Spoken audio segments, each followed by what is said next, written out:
नमस्कार साथियों, PSP college में आपका हार्दिक स्वागत है। आज हम पढ़ेंगे मानव भूगोल।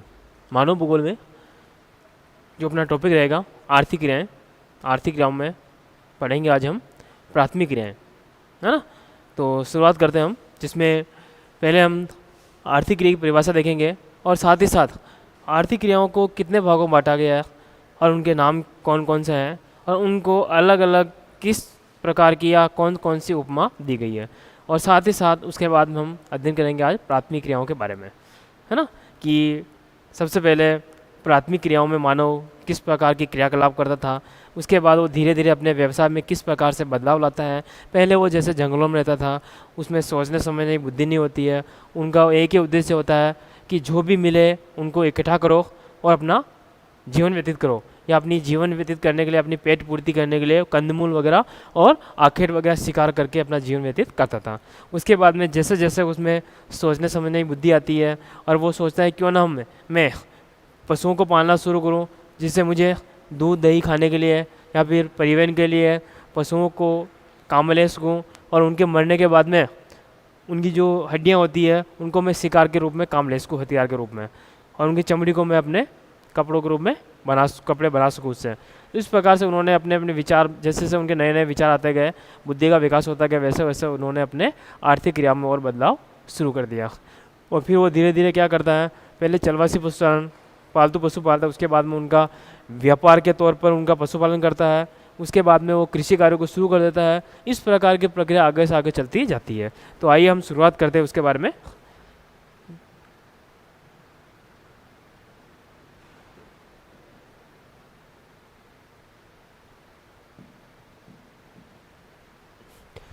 प्राथमिक क्रियाएं, है ना। उसमें पहला आता अपना आर्थिक क्रियाएं। कि आर्थिक क्रिया किसे कहते हैं? आर्थिक क्रियाएं मानव की वे सभी क्रियाएं जिनसे उनको आय प्राप्त होती है। मतलब मानव के द्वारा किए जाने वाले वे सभी कार्य आर्थिक क्रिया में आते हैं, जिनसे मनुष्य को उनके बदले पैसा मिलता है, पूंजी मिलती है। तो क्या बताया इसमें कि मानव के वे सभी क्रियाकलाप जिनसे आय प्राप्त होती है आर्थिक क्रियाएं कहलाती है। उसे क्या कहते हैं? आर्थिक क्रिया कहते हैं। कोई भी काम करो उनके बदले उनको मजदूरी मिलती है, वो आर्थिक क्रिया के रूप में आ जाती है। मानव की आर्थिक क्रियाओं को मुख्य रूप से 5 वर्गों में बांटा गया है, या 5 वर्गों में रखा जा सकता है। सबसे पहला आता है प्राथमिक क्रियाएं, नंबर 2 द्वितीय क्रियाएं, नंबर 3 तृतीय क्रियाएं, नंबर 4 चतुर्थ क्रियाएं, नंबर 5 पंचम क्रियाएं। अब इनमें जो लोग कार्य करते हैं उनको उनकी योग्यता के अनुसार एक उपमा दी गई है, उनको अलग अलग नाम से पुकारा जाता है। जैसा माना कि जो प्राथमिक क्रियाओं में जो लोग कार्य करते हैं, श्रमिक कार्य करते हैं, उन्हें कहते हैं रेड कॉलर श्रमिक। और जो द्वितीय क्रियाकलापों में जो काम करते हैं उन्हें कहते हैं ब्लू कॉलर श्रमिक, ब्लू कॉलर श्रमिक। और तृतीय क्रियाकलापों में काम करने वालों को पिंक कॉलर श्रमिक के नाम से जाना जाता है। और चतुर्थक वालों को श्वेत कॉलर के नाम से जाना जाता है। और पंचम क्रियाकलाप में काम करने वाले लोगों को स्वर्ण कॉलर के नाम से जाना जाता है, जो कि उच्च स्तर के लोग होते हैं। जो प्राथमिक क्रियाएं होती है वो पूर्ण रूप से क्या है कि मानव द्वारा किए जाने वाले वे सभी क्रियाकलाप जो क्या होता है कि पूर्ण रूप से पर्यावरण पर निर्भर होता है। मतलब वो लोग पर्यावरण पर निर्भर रहकर अपने कार्य करते हैं, अपनी आजीविका चलाते हैं। मतलब अपनी आजीविका चलाने के लिए वो जो भी कार्य करते हैं वो सभी कार्य प्रकृति पर या पर्यावरण पर निर्भर होकर ही करते हैं, इसलिए उन्हें प्राथमिक क्रियाएं कहा जाता है। देखते हैं आगे हम।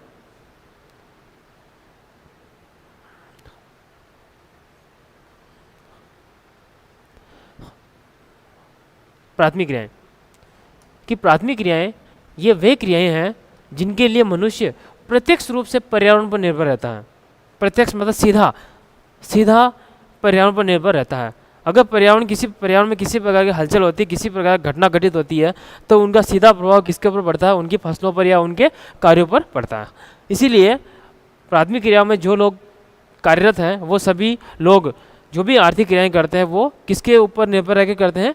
पर्यावरण पर निर्भर रहकर करते हैं। इसीलिए तो कहा जाता है कि भारतीय कृषि के बारे में कहा जाता है कि भारतीय कृषि मानसून का जुआ है ना।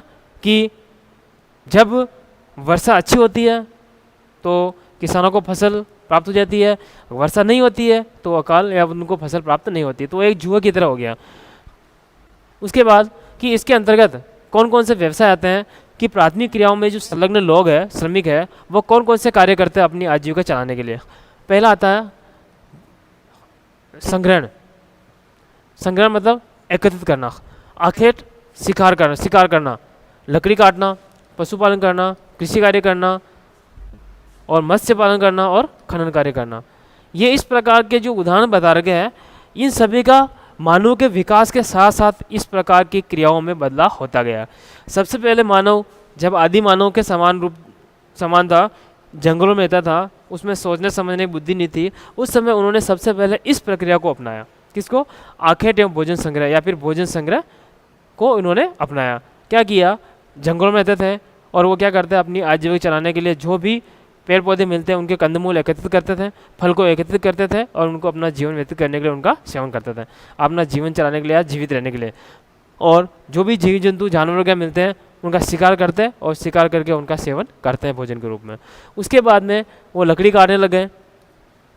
फिर उनको लगा कि क्यों ना हम पशु पालना शुरू करते हैं, तो उन्होंने पशुओं को पालना शुरू कर दिया। पशुओं में भी उन्होंने एक तो पालतू पशु पाले जिसमें चलवासी पशुचारण, और दूसरा इन्होंने किसको किया? वाणिज्य पशुधन पालन, व्यापार के तौर पर इन्होंने पशुओं को पालना शुरू कर दिया। फिर उन्होंने कृषि कार्य करना शुरू किया, उसके बाद में मत्स्य पालन, उसके बाद उन्होंने खनन कार्य को अपना लिया। पहला आता है आखेट एवं भोजन संग्रहण।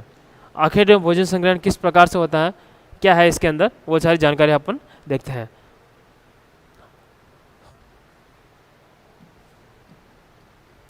आखेट एवं भोजन संग्रहण आरंभिक युग में, प्राचीन काल में, शुरुआत में आदिमकालीन मानव अपने जीवन निर्वाह के लिए अपने समीप के, अपने आसपास के वातावरण पर निर्भर रहता था।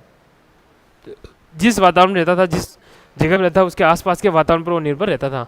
और उनका जीवन निर्वाह 2 कार्यों द्वारा होता है। अपना जीवन वो 2 कार्यों द्वारा करते थे। कौन कौन से? एक तो है पशुओं का आखेट कर, मतलब पशुओं का शिकार करके। आखेट मतलब शिकार होता है।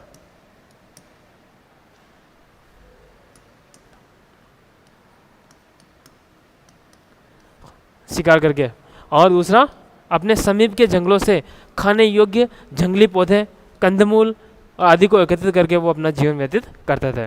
तो वो आखेट एवं भोजन संग्रह में ये लोग इन दोनों क्रियाओं पर निर्भर रहते थे। एक तो आसपास के जंगलों से कंदमूल वगैरह जो भी मिलता है उनको, फल वगैरह उन सभी को एकत्रित करके वो अपना जीवन व्यतीत करते थे। दूसरा पशुओं का आखेट कर, पशुओं का शिकार करके। आखेट का मतलब क्या होता है? शिकार। आखेट का अर्थ होता है शिकार करना। भोजन संग्रहण का अर्थ होता है अपनी जरूरत के लिए भोजन इकट्ठा करना। भोजन संग्रहण मतलब अपनी जरूरत के लिए भोजन इकट्ठा करना, एकत्रित करना ही भोजन संग्रहण कहलाता है। अब हम देखेंगे आगे कि विश्व में आखेट एवं भोजन संग्रहण किन किन क्षेत्रों में होता है। तो आखेट एवं भोजन संग्रहण विश्व में 2 क्षेत्रों में होता है। एक तो है उच्च अक्षांश के क्षेत्र और दूसरा है निम्न अक्षांश के क्षेत्र। तो आइए हम देखते हैं। उच्च अक्षांश के क्षेत्र आएंगे वो आएंगे जो कि टुंड्रा प्रदेश वाले भाग है, और निम्न अक्षांश वाले क्षेत्र वो आएंगे जो भूमध्य रेखा के आसपास के क्षेत्र है। ठीक है ना?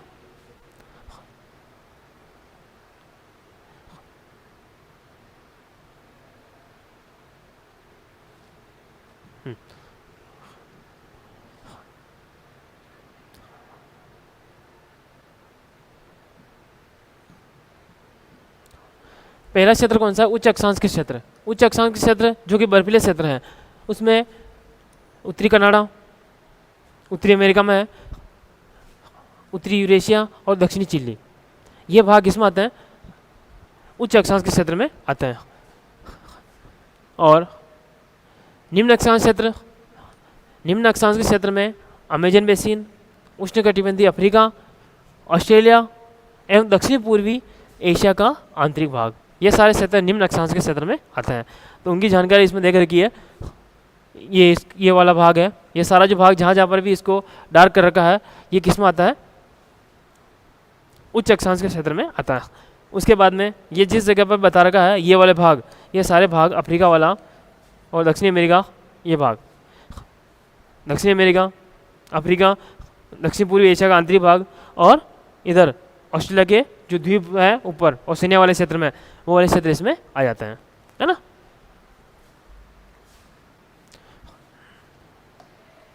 उसके बाद में हाँ, इसमें क्या है कि प्राथमिक क्रियाओं में जो मानव जो जंगलों में निवास करता था और अपनी आजीविका चलाने के लिए कंदमूल इकट्ठा करते थे, है ना। उसमें उससे संबंधित एक छोटा सा प्रश्न है जिसके बारे में नाम तो आप लोगों ने पहले सुना ही है सभी ने, और खाते भी हैं, जिसका नाम आता है च्युइंगम। क्या है? च्युइंगम। अब च्युइंगम किससे बनती है? कोई कहता है किससे बनती है, कोई कहता है किससे बनती है, लेकिन यहाँ पर इसका सही तरीके से देखिए कि ये किससे बनती है। च्युइंगम जो होती है वो एक वृक्ष के दूध से बनती है। उस वृक्ष का नाम है जेपोटा वृक्ष, है ना। और इसमें देखिए कि च्युइंगम को चूसने के बाद शेष बचे भाग को चिकल कहते हैं। क्या कहते हैं? चिकल कहते हैं। च्युइंगम को चूसने के बाद शेष बचे भाग को चिकल कहा जाता है। यह जेपोटा वृक्ष के दूध से बनती है। किसके दूध से बनती है? जेपोटा वृक्ष के दूध से बनती है। और जेपोटा वृक्ष जो है वो जिसे स्थानीय भाषा हम क्या कहते हैं? चीकू का पौधा, है ना। उसके बाद आता है पशुचारण।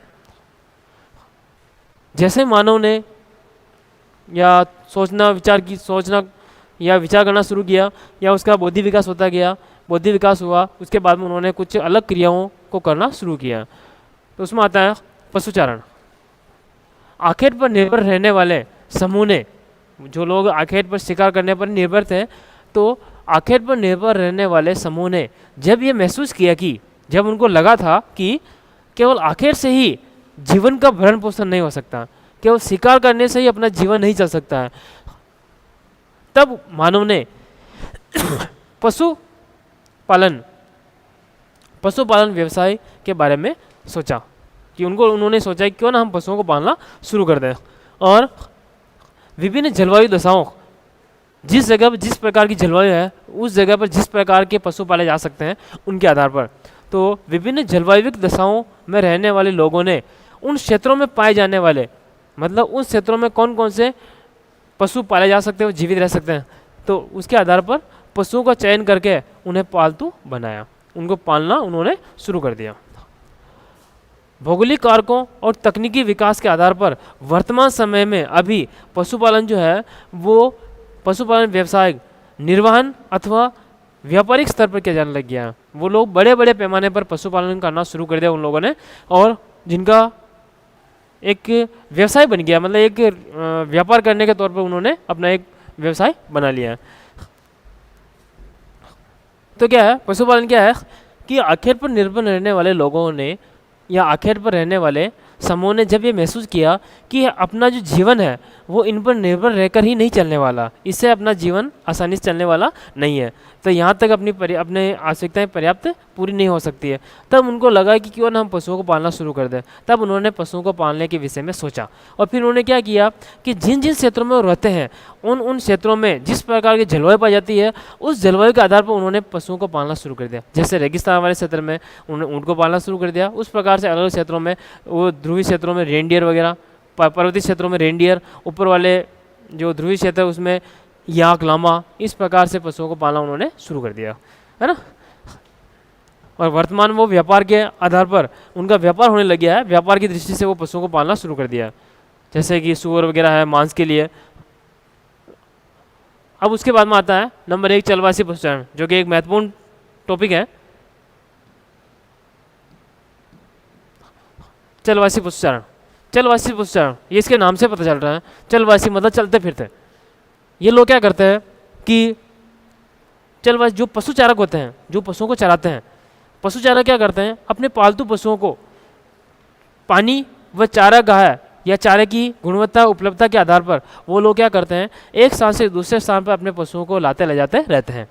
अगर किसी क्षेत्र में गए वहाँ पर अगर चारा खत्म हो गया तो वो किसी नए क्षेत्र की खोज में वो चले जाते हैं, नए क्षेत्र में चारागाह या पानी की खोज में वो नए क्षेत्र में चला जाता है। तो चलवासी पशुचारण में बता रखा है कि चलवासी पशुचारण में समुदाय अपने पालतू पशुओं के साथ पानी एवं चारागाह की उपलब्धता एवं गुणवत्ता के अनुसार एक स्थान से दूसरे स्थान पर स्थानांतरित होते रहते हैं। जैसे माना कि एक स्थान से 20 स्थान पर गए और वहाँ पर अगर चारा खत्म हो गया तो वो वहाँ से अगले क्षेत्र की ओर पलायन कर जाते हैं। अब इनके क्षेत्र आते हैं कि विश्व में चलवासी पशुचारण कहाँ कहाँ पर होता है। तो विश्व में चलवासी पशुचारण का जो क्षेत्र बता रखा पहला उत्तरी अफ्रीका के अटलांटिक तट से, उत्तरी अफ्रीका मतलब अफ्रीका महाद्वीप का उत्तरी भाग है और उसमें भी कौन सा अटलांटिक महासागर है ना, अटलांटिक महासागर तट है उसकी बात हो रही है कि उत्तरी अफ्रीका के अटलांटिक तट से अरब प्रायद्वीप होता हुआ मंगोलिया एवं मध्य चीन तक फैला हुआ है। ये पहला क्षेत्र है। ये पूरी एक बेल्ट है, पट्टी है।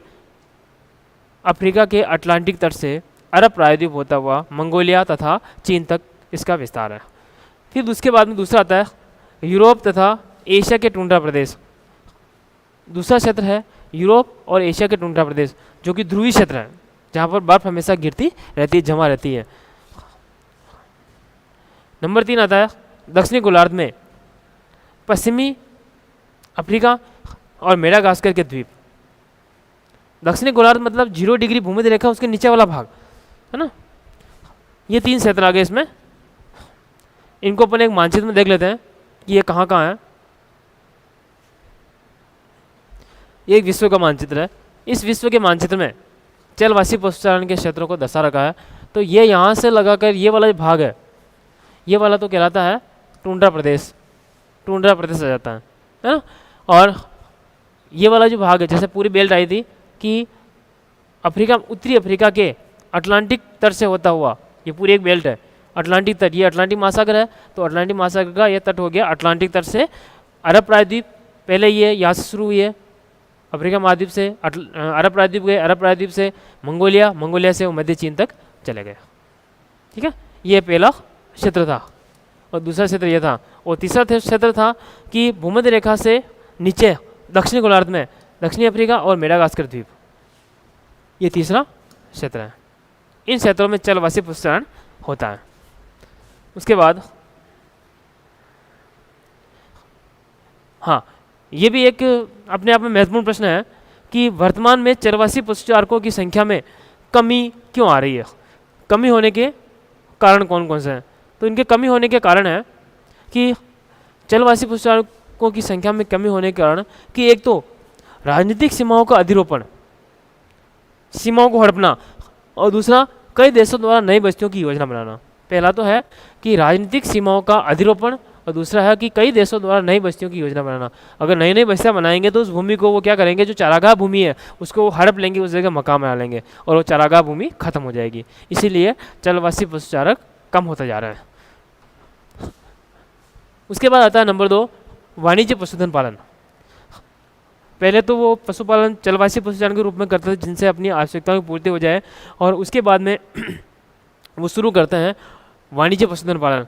वाणिज्य, इसके नाम से पता चल रहा है कि व्यापार के लिए पशुओं को पालना।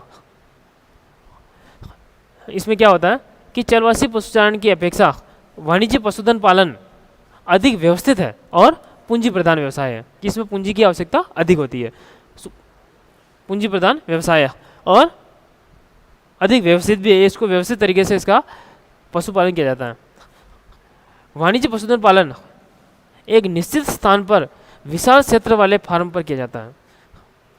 एक बड़े बड़े इनके फार्म होते हैं, उन जिन्हें रेंज कहा जाता है ना।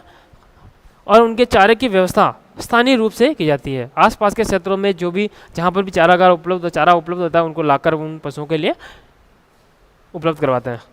अब बात करते हैं क्षेत्र की, कि वाणिज्य पशुधन पालन विश्व में कहाँ कहाँ होता है। नई दुनिया में प्रचलित है। नई दुनिया, उत्तरी अमेरिका और दक्षिणी अमेरिका, है ना। नई दुनिया में प्रचलित है। विश्व में न्यूजीलैंड, ऑस्ट्रेलिया, अर्जेंटीना, यूरुग्वे, संयुक्त राज्य अमेरिका, इन क्षेत्रों में वाणिज्य पशुधन पालन किया जाता है। इनका भी अपन एक मैप देखते हैं।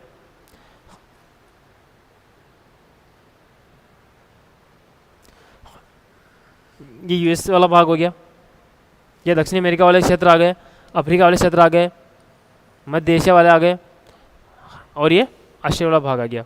इन सभी क्षेत्रों में वाणिज्य पशुधन पालन होता है ना। और नीचे न्यूजीलैंड, ये तो है, इसके नीचे तो यहाँ पर था तस्मानिया, और इस जगह पर है न्यूजीलैंड है। तस्मानिया ये, और ये नीचे न्यूजीलैंड है। उसके बाद में जैसे उनको लगा कि पालतू पशुओं के साथ साथ हम और कुछ नया करें, कि हम कुछ फसलों का उत्पादन करना शुरू करें, जिससे क्या हम खाने के लिए हमें अनाज मिल जाए, है ना। तो उसके बाद में उन्होंने शुरू किया, कृषि करना शुरू किया। उसमें भी उन्होंने सबसे पहले शुरुआत करी निर्वाहन कृषि। इस तरह की इस तरह की खेती ज़मीन के छोटे टुकड़ों पर की जाती है, किसी छोटे क्षेत्र में की जाती है। और इस तरह की खेती में आदिम औजार मतलब पुराने ज़माने के औजार, परिवार या समुदाय के श्रम का इस्तेमाल किया जाता है, कि उसमें पूरा परिवार ही लगा रहता है। ये खेती मुख्य रूप से मानसून पर और ज़मीन की प्राकृतिक उर्वरता मतलब उनकी उपजाऊपनता पर निर्भर करती है। इस प्रकार की कृषि में कृषि क्षेत्र में रहने वाले स्थानीय उत्पादों का संपूर्ण अथवा लगभग उपयोग कर लेते हैं। कि इस प्रकार की कृषि में क्या है कि जहाँ पर इस प्रकार की कृषि की जाती है उन जगह पर रहने वाले जो लोग होते हैं वो स्थानीय रूप से वो लगभग उनका उपयोग वही खुद ही कर लेते हैं, लगभग या संपूर्ण उनका उपयोग कर लेते हैं। और अगर कुछ सामग्री बच जाती है तो उनको फिर वो आसपास के गांव के बाज़ार में ही भेज देते हैं। इसमें खाद्यान्न फसलों का ही उत्पादन किया जाता है, क्योंकि उनका उद्देश्य क्या होता है, अपनी पेट पूर्ति करना। अब निर्वाह कृषि को दो भागों में वर्गीकृत किया जा सकता है, कि निर्वाह कृषि भी दो प्रकार से की जाती है, उनको दो भागों में बांट सकते हैं। उसमें पहला आता है आदिमकालीन निर्वाह कृषि और दूसरी है गहन निर्वाह कृषि। आदिमकालीन मतलब प्राचीन तरीके से की जाती है, जिसमें मानव क्या करता है कि वनों को जलाकर, वनों में पेड़ पौधों को जलाकर उससे जो राख बचती है उस राख के अंदर वो बीज डालकर उसमें वो खेती करते हैं, और उसमें पुरानी पद्धति से ये कृषि कार्य करते हैं। इसमें आता है नंबर 1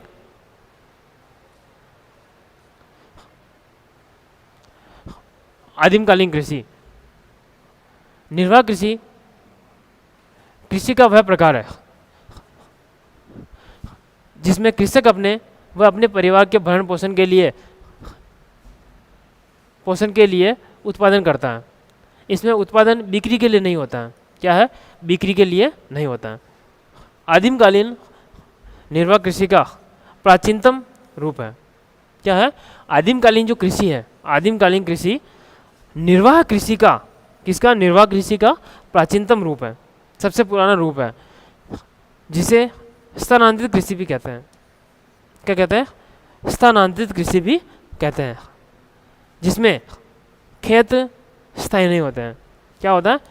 खेत स्थायी नहीं होते हैं, क्योंकि ये लोग क्या करते हैं कि वनों को जलाकर उसमें जो राख बचती है उसमें बीज डालकर खेती करते हैं। जैसे ही उनकी उर्वरक क्षमता, उपजाऊपनता खत्म हो जाती है, वो उस क्षेत्र को छोड़कर नए क्षेत्र की ओर चले जाते हैं। इसलिए इनके जो खेत होते हैं वो क्या है? स्थायी नहीं होते हैं।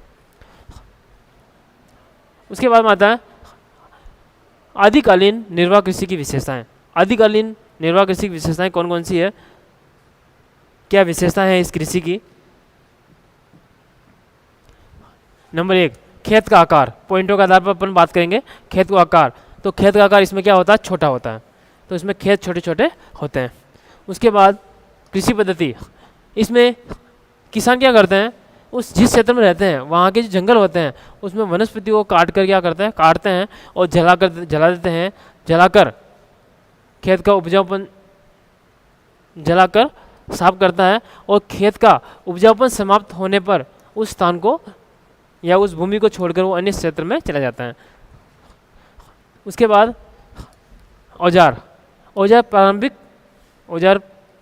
होते हैं, मतलब पुराने औजार होते हैं जो प्राचीन काल में जो काम में लेते थे वो लकड़ी के, जैसे लकड़ी, कुदाली और फावड़े। क्षेत्र की बात करते हैं कि आदिकालीन निर्वाह कृषि विश्व में कहाँ कहाँ होती है, तो इसमें क्षेत्र आते हैं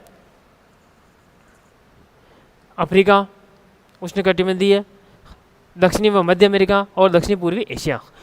कि उष्णकटिबंधीय क्षेत्र मुख्य रूप से है जिस जगह पर आदिम जनजाति के लोग रहते हैं। कि विश्व में इस प्रकार की कृषि उन क्षेत्रों में की जाती है जहाँ पर आदिम जनजाति के लोग रहते हैं, और वो क्षेत्र कौन सा? उष्णकटिबंधीय क्षेत्र है। उष्णकटिबंधीय क्षेत्र कौन सा आता है? इसमें ग्लोब में कटिबंधों को अलग अलग क्षेत्रों में बांटा है, जिसमें शीत कटिबंध बताए, उसके बाद में 2 शीतोष्ण बताए और 1 उष्ण बताया, है ना। कुछ 5 कटिबंध बताए उसमें से जो भूमध्य रेखा के आसपास वाला जो क्षेत्र है वो तो है उष्ण कटिबंध, उससे ऊपर वाला जो भाग आता है वो आता है शीतोष्ण कटिबंध। अपनी बात हो रही है उष्ण कटिबंधीय, तो उष्ण कटिबंध मतलब भूमध्य रेखा के आसपास वाले क्षेत्र की इसमें बात की जा रही है। उसके बाद स्थानांतरित कृषि, इसमें क्या होता है कि वनों को जलाकर उससे बची राख में बीज डालकर एक स्थान से दूसरे स्थान पर की जाने वाली कृषि को स्थानांतरणशील कृषि या झूमिंग कृषि कहते हैं। स्थानांतरणशील या झूमिंग कृषि कहते हैं। इससे अलग अलग क्षेत्रों में अलग अलग नामों से जाना जाता है। स्थानांतरणशील जो कृषि है उसे विश्व में अलग अलग जगहों पर अलग अलग नामों से जाना जाता है। कैसे है, कहाँ पर किस नाम से जानते हैं, देखते हैं।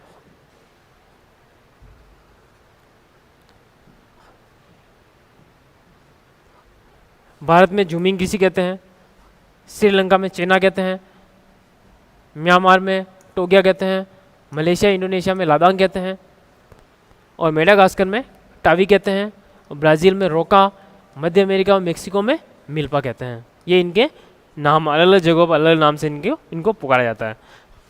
ये क्षेत्र है, इसमें ये क्षेत्र, ये वाला दक्षिण अमेरिका वाला भाग अफ्रीका के इस क्षेत्र में, और ये सारे द्वीप समूह, इन भागों में इस प्रकार की कृषि की जाती है। कौन सी?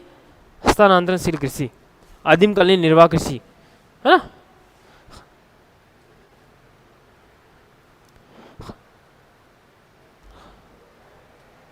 गहन निर्वाह कृषि, गहन निर्वाह कृषि, गहन निर्वाह कृषि मतलब जिसमें जनसंख्या का दबाव अधिक रहता है ना। तो गहन निर्वाह कृषि मुख्य रूप से दो प्रकार की है। नंबर एक, चावल प्रधान गहन निर्वाह कृषि। चावल प्रधान नाम से पता चल रहा है कि इसमें चावल की फसल जो होती है वो मुख्य होती है और गेहूं की फसल गौण होती है। और चावल रहित गहन निर्वाह कृषि, इसमें चावल की फसल गौण होती है, गेहूं की फसल मुख्य होती है। बात करते हैं नंबर एक, चावल प्रधान गहन निर्वाह कृषि, कि इस प्रकार की कृषि में लोग परिवार के भरण पोषण के लिए भूमि के छोटे से टुकड़े पर अपने परिवार का भरण पोषण करने के लिए, लालन पालन करने के लिए भूमि के एक छोटे से टुकड़े पर काफ़ी बड़ी संख्या में लोग चावल की कृषि में लगे होते हैं। यहाँ भूमि पर जनसंख्या का दबाव अधिक होता है। मतलब गहन निर्वाह कृषि विश्व के उन क्षेत्रों में की जाती है जहाँ पर कृषि योग्य भूमि की तुलना में जनसंख्या का दबाव अधिक रहता है ना। उसके बाद में चावल प्रधान गहन निर्वाह कृषि की मुख्य विशेषताएं। चावल प्रधान गहन निर्वाह की मुख्य विशेषताएं कौन कौन सी है, इनको हम कुछ बिंदुओं के माध्यम से देखेंगे। कि सबसे पहले इसमें आता है कि मुख्य फसल क्या होती है, इसमें कौन कौन सी फसलें बोई जाती है। तो जैसा कि इस नाम से पता चल रहा है कि इसमें चावल की फसल प्रमुख होती है ना, और सिंचाई और वर्षा पर निर्भर होती है, दोनों पर निर्भर होती है फसल। खेतों का आकार कैसा होता है, तो अधिक जनसंख्या घनत्व के कारण खेतों का आकार छोटा होता है और खेत एक दूसरे से दूर होते हैं, अलग अलग जगह पर बने होते हैं, काफ़ी दूरी पर। श्रमिकों की क्या स्थिति होती है, ज़्यादा चाहिए या कम चाहिए, तो इसमें श्रमिकों की आवश्यकता अधिक होती है। तो भूमि का गहन उपयोग होता है। इसमें यंत्रों की अपेक्षा मानव श्रम का अधिक महत्व है। इसमें मानव श्रमिकों को अधिक काम में लिया जाता है। कृषि कार्य में कृषक का पूरा परिवार लगा रहता है। क्षेत्र छोटा होता है, खेत छोटा होता है, लेकिन उसमें पूरा परिवार उसमें लग जाता है। प्राकृतिक खाद, इसमें क्या आता है कि भूमि की उर्वरकता बनाए रखने के लिए या भूमि को उपजाऊ बनाए रखने के लिए पशुओं का गोबर खाद और हरी खाद का उपयोग भी वो करता रहता है। अब इनके क्षेत्र की इस प्रकार की कृषि कहाँ की जाती है, विश्व में चावल प्रधान गहन निर्वाह कहाँ की जाती है, तो वो क्षेत्र आता है मानसूनी एशिया के घने बसे देशों में। मानसूनी एशिया के घने बसे देशों में इस प्रकार कृषि की जाती है।